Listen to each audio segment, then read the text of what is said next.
উজির, বহুদিন হয়ে গেল, এই একঘেয়ে জীবন আর ভালো লাগছে না। কি করা যায় বলো তো? একটা কাজ করা যেতে পারে জাহাপানা। কি কাজ? আগে আপনিও বোধহয় আন্দাজ করতে পারছেন আমি ঠিক কি বলতে চাইছি। বনিতা না করে ঝেড়ে কাশো তো। আগে জাহাপানা, বহুদিন হয়ে গেল আমরা কৃষ্ণনগরে যাইনি। চলুন না, ওখানে গিয়ে কদিন একটু সেবা নিয়েও আসবেন। আর বুদ্ধি খাটিয়ে যদি গোপালকে আমরা অপদস্থ করতে পারি তাহলে তো খেলা পুরো জমে যাবে। প্রস্তাবটা তুমি মন্দ দাওনি, কিন্তু এবারও যদি আমরা গোপালকে প্যাঁচে ফেলতে না পারি। চলুনই না, আমি আর আপনি এমন করে জাল বেছাবো যে গোপাল বেটা তাতে পড়তে বাধ্য। আর তাছাড়াও এখানে বসে বসে তো আপনি একঘেয়েই বোধ করছিলেন। তার থেকে চলুন গোপালকে অপদস্থ করে যদি আমাদের পানসে জীবনে কিছু রসের সঞ্চার হয়। যা বলেছো উজির, বেশ বেশ, তাহলে আমরা কালই রওনা দেবো। হ্যাঁ জাহাপানা।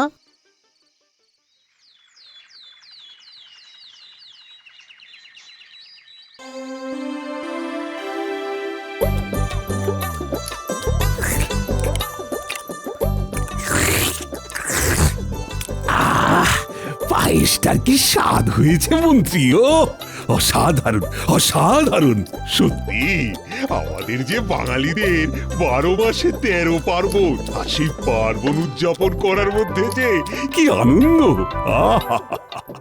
কি বলো তোমরা সবাই? তা যা বলেছেন মহারাজ, এর জন্য কিন্তু মন্ত্রীমশাইকে আমাদের বাহবা দিতেই হবে। নবান্নের পার্বণে নেমন্তন্ন করে বড় সুন্দর আয়োজন করেছেন কিন্তু। সে কি গোপাল, আজ সূর্য কোন দিকে উঠেছে যে তুমি আমার সুনাম করছো? কেন মন্ত্রীমশাই, পেছনে লাগার কাজ তো আমার নয়। আর যেখানে বৌঠানে তো সুস্বাদু পদ রেঁধেছেন, সেখানে আমি কি পাগল যে সুনাম করব না? দেখেছেন তো মহারাজ, দেখেছেন গোপাল এখানে এসেও আমাকে ঠেস মেরে কথা বলছে। আহা! আজকে একটা শুভ দিন, বৎসরকার নবান্নের দিনে নতুন ধান এনে কত আনন্দ করে নবান্ন উৎসব হয়। তাও আবার মন্ত্রী আমাদের নেমন্তন্ন করে খাওয়াচ্ছে, তাও তোমরা ঝগড়া করছো। আমিও তো সেটাই বললাম মহারাজ। মন্ত্রীমশাই তো আমার কাছা টেনে ধরবার জন্য সবসময় উদ্গ্রীব হয়েই থাকেন। আহা, আপনারা এইসব ছাড়ুন তো। গোপাল, তোমাকে আর কিছু দেবো? একটু পায়েস দে, পায়েস। আগে হ্যাঁ বৌঠান, এক বাটি পায়েস আর বেশি করে খান 50 নারকেল নাড়ু দিয়ে জানতো। নাড়ুটার বড় স্বাদ হয়েছে কিন্তু। এই যে গোপাল, দিচ্ছি, হ্যাঁ দিচ্ছি।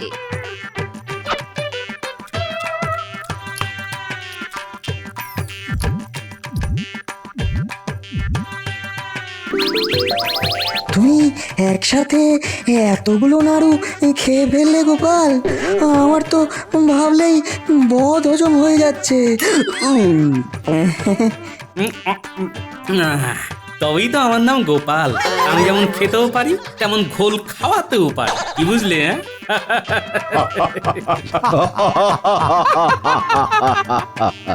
বেটা পেট মোটাটা সব কটা নাড়ু খেয়ে ফেললো, আমার জন্য যে আর একটা নাড়ুও বেঁচে নেই। একে তো নেমন্তন্ন করাও মুশকিল। নেমন্তন্ন করলে এ একাই গোটা গ্রামের খাবার সাবার করে দেবে। আমার আর ভালো লাগে না। দেখলেন মহারাজ, দেখলেন? এই জন্যেই গোপালকে নেমন্তন্ন করতে বড্ড ভয় পায়। কিরকম সব নাড়ু সাবার করে দিল, একবার দেখলেন?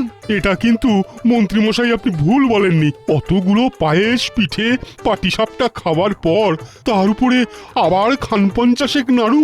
হ্যাঁ, আমরা তো ভাবতেই পারি না। তাই তো গোপাল, আর নেইকো শুধু গোপাল, আজ থেকে হয়ে গেছে সে নাড়ু গোপাল। একদম ঠিক বলেছো সভাকবি। নাড়ু গোপাল আবার কে হে? অন্য কেউ আবার কেন হতে যাবে? ওটা তো তুমি। মানে কেন অমন করে গোগ্রাসে নাড়ু খেলে তোমাকে নাড়ু গোপাল বলবে না তো কি বলবে? তাই আজ থেকে তোমার নাম নাড়ু গোপাল। মহারাজ, এটা কিন্তু ঠিক হচ্ছে না। আমি কি সব সময় মন্ত্রী মশাইয়ের হাত সাফাইয়ের স্বভাব নিয়ে কথা বলি যে উনি সব সময় আমার খাওয়া নিয়ে খোঁটা দিচ্ছেন? না হয় একটু বেশিই খেয়ে ফেলেছি মহারাজ। খবরদার গোপাল, খবরদার। আমার নামে উল্টো পাল্টা কথা বলবে না। আর ওটাকে একটু খাওয়া বলে না গোপাল, তুমি যা খেয়েছো তাতে গ্রামের 50 জনের এক বেলার খাওয়া হয়ে যায়। হ্যাঁ, না না না না, সে তোমরা যাই বলো না কেন, গোপাল একটু পেটুক হতে পারে, কিন্তু এই তল্লাটে আমাদের গোপালের মতো বুদ্ধিমান কিন্তু আর একটাও নেই। সেটা তো তোমরা মানবে নাকি? হ্যাঁ হ্যাঁ মহারাজ, হ্যাঁ, তা আপনি একদম ঠিক কথা বলেছেন। কিন্তু মহারাজ এটা ভুলে গেলেও চলবে না যে বহুদিন আমাদের রাজ্যে কোনো সমস্যা দেখা যায়নি, তাই গোপালের বুদ্ধি দেখানোরও আমাদেরকে দরকার পড়েনি। আর তাই কে বলতে পারে যে গোপালের বুদ্ধিতে মরচে ধরে গেছে কিনা। গোপাল যে হারে গলা অবধি খাবার খায় তাতে কোনোদিন সেই খাবার মাথায় জমে যাবে। সবার আমার খাওয়া নিয়ে এত জ্বালা, উত্তর আমি আর খাবোই না। কিন্তু বুদ্ধির দিক থেকে আমাদের গোপালের সমতুল্য কিন্তু আর কেউ নেই। ও তাই নাকি? আচ্ছা, এই তল্লাটে গোপালের চেয়ে বেশি বুদ্ধিমান আর কেউ নেই বলছো? এ কি নবাব বাহাদুর, আপনি এই সময় আসুন আসুন আসুন নবাব, আসুন। হ্যাঁ, এই নবান্নের সময় দেখতে এলাম সব চাষবাস কেমন হয়েছে, আর ভাবলাম কৃষ্ণনগরে এসে একটু হাওয়া বদল করে যাব। আপনি আসা মানে যে শুধুমাত্র হাওয়া বদল করতে আসা নয়, তা কি আর জানতে বাকি আছে? বাবা, হ্যাঁ নবাব বাহাদুর, নিশ্চয়ই। আপনার যতদিন খুশি আপনি ততদিন থাকুন। কৃষ্ণনগরের দরজা আপনার জন্য সর্বদা খোলা। হ্যাঁ নবাব বাহাদুর, দেখতেই তো পাচ্ছেন এখানে সবাই গোপালের প্রশংসায় কেমন পঞ্চমুখ। ওর থেকে বুদ্ধিমান নাকি এই তল্লাটে আর কেউ নেই। হ্যাঁ, তা তোমরা সবাই কি তাই মনে করো নাকি যে গোপাল ছাড়া তোমাদের কৃষ্ণনগর অচল? হ্যাঁ হ্যাঁ নিশ্চয়ই। সেটা আবার কখনো হয় নাকি?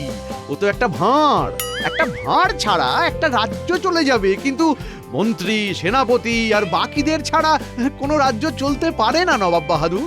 এই, এবার তোমরা থামো তো। নবাব বাহাদুর অনেক দূর থেকে এসেছেন, এবার আপনি একটু বিশ্রাম করুন নবাব। ঠিক আছে, দেখাই যাবে কাকে ছাড়া কি চলে আর কি চলে না। এমন প্যাঁচ কষবো না এবার। হ্যাঁ, তাই হোক, অনেকটা পথ এসেছি। দূর দূর, আর ভালো লাগে না। সবাই সব সময় আমার খাওয়া নিয়ে কেমন খোঁটা দেয়। এদিকে তো গিন্নি দিনরাত খাওয়া নিয়ে খোঁটা দিচ্ছে, তার উপরে আবার ওই বেটা মন্ত্রী। আরে খাওয়াতেই যখন পারবি না তখন নেমন্তন্ন করেছিল কেন? যত সব।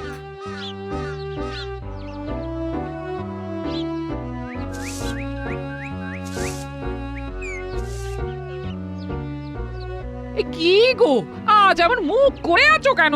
কি হয়েছেটা কি? আর বলো না গিন্নি, সবার আমার খাওয়া নিয়ে বড্ড জ্বালা, বুঝলে। আমি একটু বেশি খাই বলে আজকে কি অপমানটাই না করলো মন্ত্রী মশাই। বউঠানের তৈরি করা নারকেল নাড়ুগুলোর বড় ভালো স্বাদ ছিল, বুঝলে। সেই জন্য আমি খান 50 নাড়ু খেয়ে ফেলেছি। ব্যাস, তা নিয়ে রাজসভায় সবার সামনে আমায় কি অপমানটা করলো মন্ত্রী মশাই, সে আর তোমাকে কি বলবো বলো তো। তোমার যখন অত খিদে, তুমি আমাকে এসেই তো বলতে পারো নাকি? লোকের বাড়িতে অমন করে খেলে তারা তো দুটো কথা শোনাবি। তা আমি কি করব বলো, আমার যে খিদে পেয়ে যায় গিন্নি। শোনো, সে আমি তোমাকে যতই কথা শোনাই না কেন, মনে রেখো আমি তোমার ধর্ম সাক্ষী করা বউ। আমি মুখ ঝামটা দিলেও ঠিক আছে, তা বলে বাইরের লোকে তোমাকে যা নয় তাই বলে অপমান করবে, আমার সহ্য হবে না বাপু। হ্যাঁ, কাল আমি তোমাকে পোটলা ভরে মুড়ি দিয়ে দেব, খিদে পেলে এই একটু অল্প অল্প করে খেও। মাঝে মাঝে তোমায় আমি বুঝতেই পারি না গিন্নি। এদিকে নিজে আমাকে খাওয়া নিয়ে মুখ ঝামটা দেবে, আর কেউ কিছু বললে এমন করবে। আর তোমার বুঝে কাজ নেই। হ্যাঁ, নাও নাও নাও, এখন হাত মুখ ধুয়ে খেতে বসো দেখি।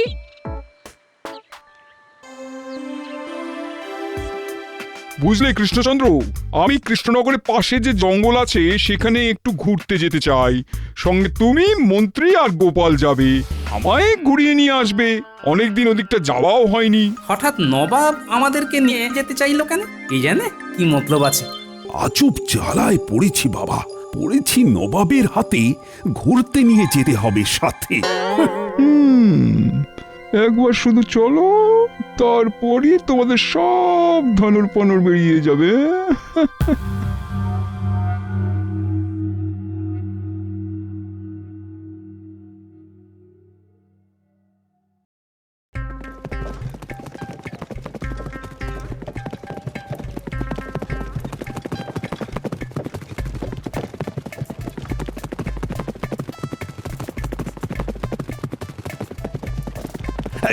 নবাব বাহাদুর, আর কত দূর যাবেন?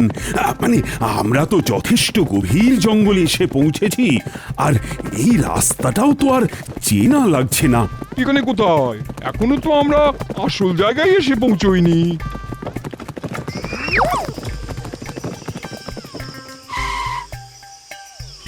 কি তোমরা কারা? এরকম করে আমাদের আটক করলে? কেউ একটা কথাও বলবেন না, সবাই চুপ করে থাকুন, নইলে নইলে এক্ষুনি প্রাণ পাখি চলে যাবে, তারপর নদীতে ভাসিয়ে দেবে। আর আপনাদের প্রহরীদের বলছি, এক্ষুনি পালিয়ে যাও, নইলে নইলে তোমরাও বাঁচবে না।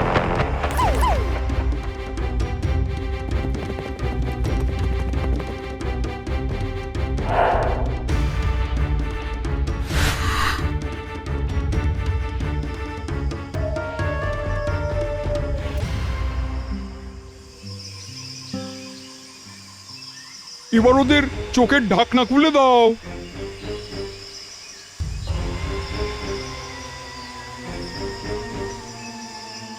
কি হচ্ছে নবাব বাহাদুর আমাদের সাথে? আমরা তো কিছুই বুঝতে পারছি না। এত সহজে সব বুঝে গেলে তো হয়েই যেত কৃষ্ণচন্দ্র। খুব গোপালের বুদ্ধি বুদ্ধি করে কদিন ধরে লাফাচ্ছিলে না। নাও এবার গোপালকে বলো ওর বুদ্ধির চড়ে ওই বিপদ থেকে উদ্ধার করুক। আমার আমার খুব ভয় করছে মহারাজ। আমার বাড়িতে বউ একা আছে, আমি এরকম ঘন জঙ্গলের মধ্যে আটকা পড়েছি। ও যদি জানতে পারে, ওদিকে ও তো কেঁদে ভাসিয়ে দেবে মহারাজ, কেঁদে ভাসিয়ে দেবে। তুমি থামো তো মন্ত্রী, এদিকে দেখতে পাচ্ছ তিনজনে একসাথে বিপদে পড়েছি, আর তুমি শুধু স্বার্থপরের মতো নিজের কথাই ভাববে। মহারাজ আমাকে বাঁচান, আমাকে বাঁচান। এই তুমি এবার থামবে কিনা? আমাকে মাথা ঘামিয়ে কিছু সিদ্ধান্ত নেওয়ার সময়টুকু তো দেবে। আপনি ঠিক কি চাইছেন নবাব বাহাদুর, যদি একটু খোলসা করে বলতেন? না হলে এই ঘন জঙ্গলের মাঝে মশার কামড় খেয়ে বুনো জানোয়ারের ভয়সংকুল জায়গাটা তো আর খুব একটা মনোমুগ্ধকর নয়। হ্যাঁ, এবার তাহলে আমি খোলসা করে বলি। তোমরা গোপালকে নিয়ে তো বড্ড বেশি নাচানাচি করো, তা আমিও দেখতে চাই তোমাদের গোপাল কি এমন বুদ্ধিমান যে এই রকম একটা বিপদের জায়গা থেকে উদ্ধার করে তোমাদেরকে নিরাপদভাবে কৃষ্ণনগরে নিয়ে যেতে পারে। হ্যাঁ, দেখি। আমি জানতাম, আর এই জন্যেই আমি গোপালকে নিয়ে এত নাচানাচি মোটেই পছন্দ করিনি। আমি বারবার বলেছিলাম যে গোপালকে নিয়ে এত আদিক্ষেতা করবেন না, করবেন না, করবেন না। এবার হলো তো। নবাব বাহাদুর, আপনি আমাদেরকে ভ্রমণ করতে নিয়ে আসার নাম করে এই রকম ভাবে যে একটা বিপদের মধ্যে ফেললেন, এটাকে আপনি ঠিক করছেন? আর এই পরিস্থিতিতে আমরা কি করে নিরাপদে কৃষ্ণনগর ফিরে যাব? আমরা তো কেউ রাস্তায় চিনি না। তার জন্যই তো তোমাদেরকে গোপালকে একটা সুযোগ দেওয়া, যে ওর বুদ্ধির জোরে তোমাদেরকে নিরাপদে কৃষ্ণনগরে নিয়ে যা। তবে আমার শর্ত মেনেই তোমাদেরকে যা করার করতে হবে, নইলে কিছুক্ষণ পর তোমাদেরকে বেঁধে মুখে কাপড় বেঁধে রেখে আমরা সবাই চলে যাব।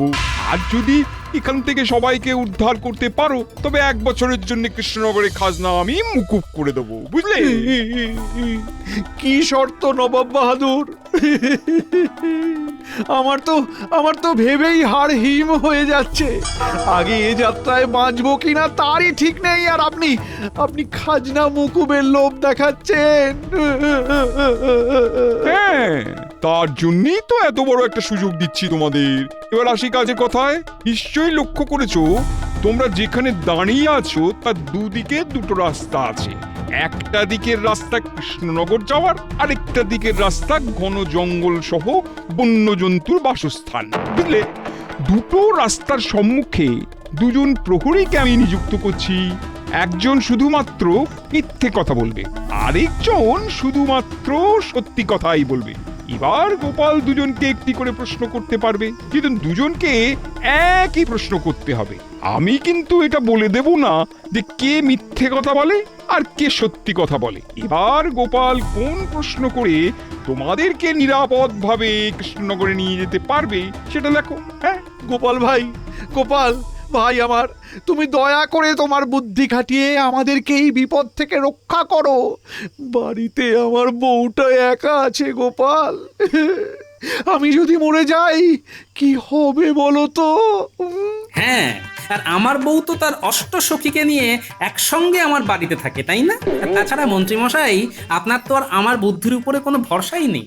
সেই কাল থেকে শুনছি আমি নাকি শুধু পেটেই খাই, আর আমি এত খাই যে আমার মাথায় নাকি খাবার জমে গেছে। এবার এই ভোতা মাথা নিয়ে আমি কি করে এই বিপদ থেকে আপনাদেরকে উদ্ধার করব বলুন তো? আমি পারবো না, ব্যাস।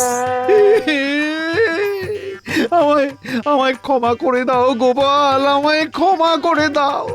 আমি কখনো আর তোমার বুদ্ধিকে ছোট করব না গোপাল। দয়া করে এই যাত্রায় আমাদের রক্ষা করো গোপাল, রক্ষা করো। গোপাল, আর যে যাই বলুক না কেন, তোমার বুদ্ধির ওপর আমার কোনো সন্দেহ নেই।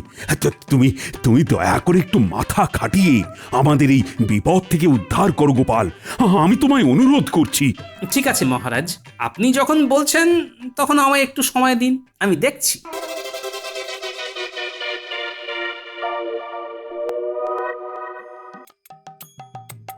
আচ্ছা, আপনি বলুন তো, আপনার সামনের জনকে আমি যদি জিজ্ঞেস করি কোনটা নিরাপদ রাস্তা, তাহলে উনি কোন রাস্তাটা দেখাবেন? আমি তো সব মিথ্যে বলবো। তাহলে উল্টো দিকটা দেখিয়ে দিই। ওই দিকে।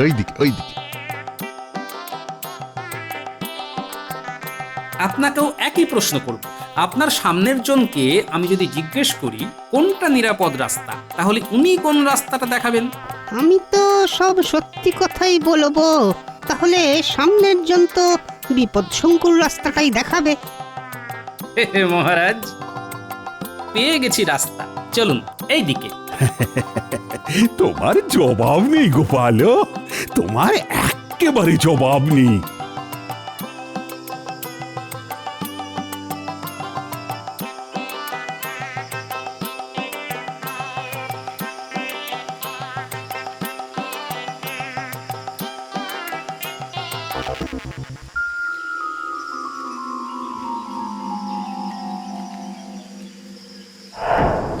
কি গোপাল, ঘাবড়ে গেলে বুঝি? যা সাহায্য করার তা আমি কিন্তু করেই দিয়েছি, প্রশ্ন করার সুযোগ দিয়ে। আর তো আমি কোনো সাহায্য করতে পারবো না। আপনি আমাদের সাহায্য করুন চাই না করুন, আমি কি শুধু তার ভরসায় থাকি নাকি নবাব বাহাদুর? সত্যি তো, এই রাস্তা দিয়ে যখন আসছিলাম তখন তো তোমার চোখ মুখ বাঁধা ছিল, তুমি ওই রাস্তা চিনলে কিভাবে? চলে আসুন পেছন পেছন। কি হলো? এটা কি হলো? হ্যাঁ, আপনারা যতই আমাকে অপমান করুন, ভাঁড় বলে হেলা ছেদ্দা করুন, বুদ্ধির সাথে গোপাল আরো একটা জিনিস নিয়ে চলে, সেটা হলো বিচক্ষণতা। মানে আমার তো কিছুই মাথায় ঢুকলো না জাহাপানা। আমারও না। মাটির দিকে তাকিয়ে দেখুন, কি দেখতে পাচ্ছেন? এ কি, এই মুড়ি কোথায় পেলে? দিনের বেলা গিন্নি আমাকে আমার খিদের জন্য এক পুটলি মুড়ি বেঁধে দিয়েছিল। আমার খুব খিদে পেয়েছিল, তবুও আমি সেই খিদে সম্বরণ করে বিপদের আন্দাজ করেই মুড়ি ছড়াতে ছড়াতে এসেছিলাম। কারণ আপনি তো আর এমনি এমনি কখনো আমাদের কৃষ্ণনগরবাসীকে হাওয়া খাওয়াতে আসেন না, নিশ্চয়ই কিছু মতলবেই আসেন। কিন্তু তোমার তো চোখ বাঁধা ছিল। বুদ্ধিটা তো বাধা ছিল না উজির মশাই, সেটাকে খাটিয়েই কাজ করেছি।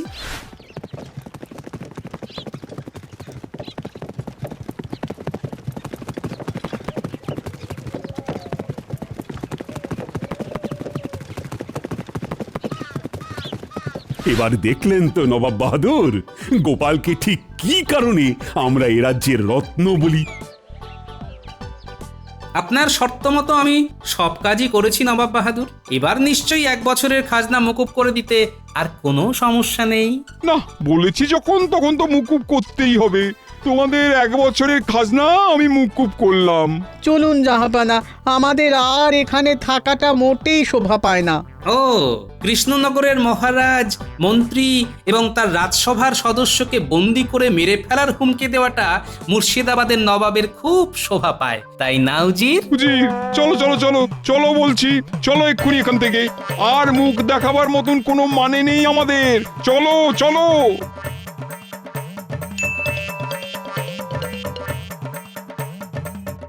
নবাব বাহাদুর, এবারেও কি অবস্থা হলো বলুন তো? আর তো এখানে পা রাখাই যাবে না, যা অবস্থা। যতবারই আসি মুখ পুড়িয়ে চলে যাই। না, এবার হালই ছেড়ে দিতে হবে। আর বেশি কথা বলো না তো, চুপ করে চলে এসো তো এখান থেকে। মন্ত্রীকে রাজসভা থেকে বের করব আমি আজ, বের করবই। কেন মহারাজ, কি হয়েছে? কি হয়েছে? এই বেটা মন্ত্রী কাজের বেলায় কাজী, আর কাজ ফুরালেই পাজি। সব সময় গোপালকে যা নয় তাই করে অপমান করবে, আর গোপালই বিপদ থেকে উদ্ধার করবে, আবার গোপালকেই গালমন্দ করবে। না মহারাজ, না মহারাজ, আমাকে আমাকে ক্ষমা করে দিন। এমন আর কখনো হবে না। গোপাল গোপাল তো আমার ভাইয়ের মতো হয়, বলুন। হ্যাঁ, তা আবার ভাই হবে না, একেবারে মায়ের পেটের ভাই। না মহারাজ, আমি তা কখনোই চাই না।